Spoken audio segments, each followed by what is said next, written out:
This is the future. Human error.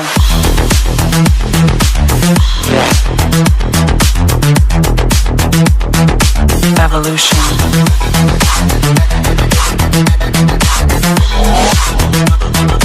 This is the future.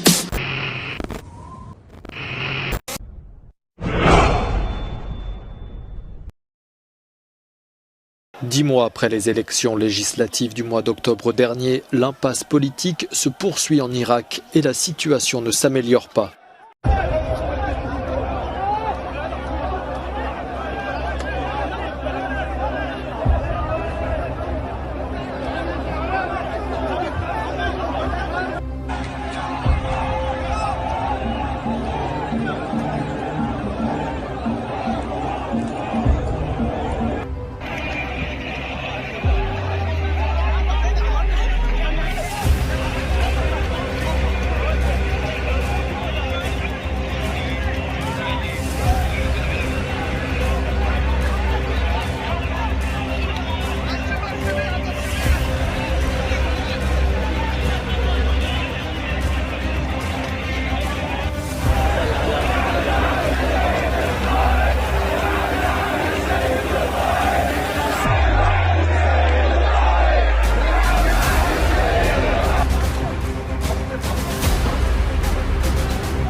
Les contestataires ont occupé le hall intérieur et l'hémicycle en brandissant des drapeaux irakiens.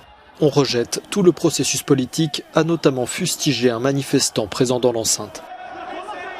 Ces manifestants dénoncent en effet la candidature au poste de Premier ministre de Mohamed Shahia al-Soudani. Cet ancien ministre et ancien gouverneur est le candidat d'une alliance de factions chiites pro-Iran qui regroupe la formation de l'ancien Premier ministre Nouri al-Maliki et les représentants de Al-Ashta al-Shaabi, composé d'anciens paramilitaires intégrés aux forces régulières.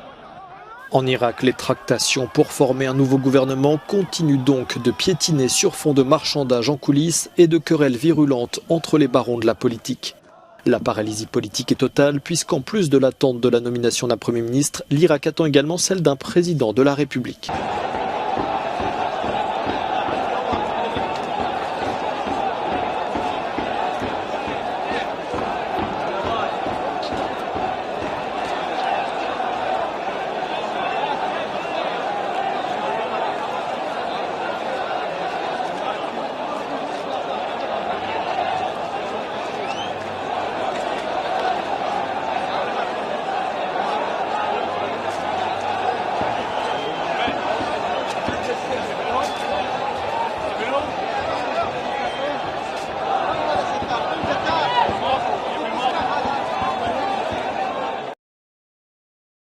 Drapeau irakien et portrait de Moqtada Sadr à la main.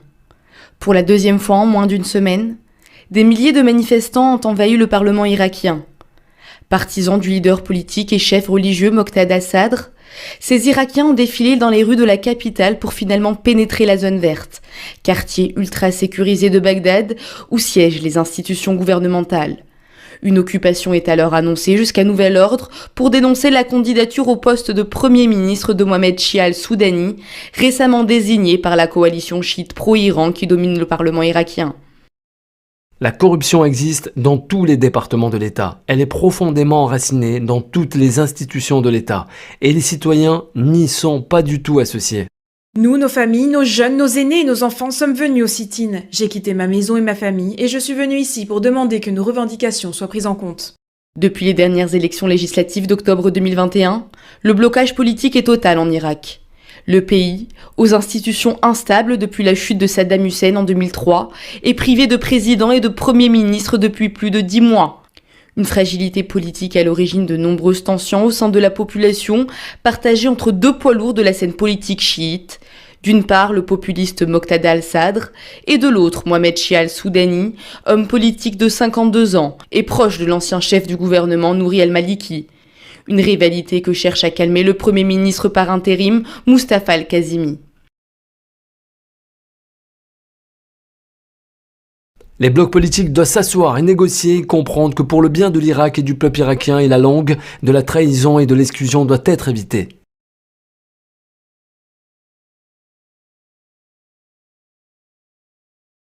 J'appelle tout le monde au calme, à la patience et à la raison, à ne pas se mêler à la confrontation, et j'appelle les citoyens à ne pas s'opposer aux forces de sécurité et à respecter les institutions.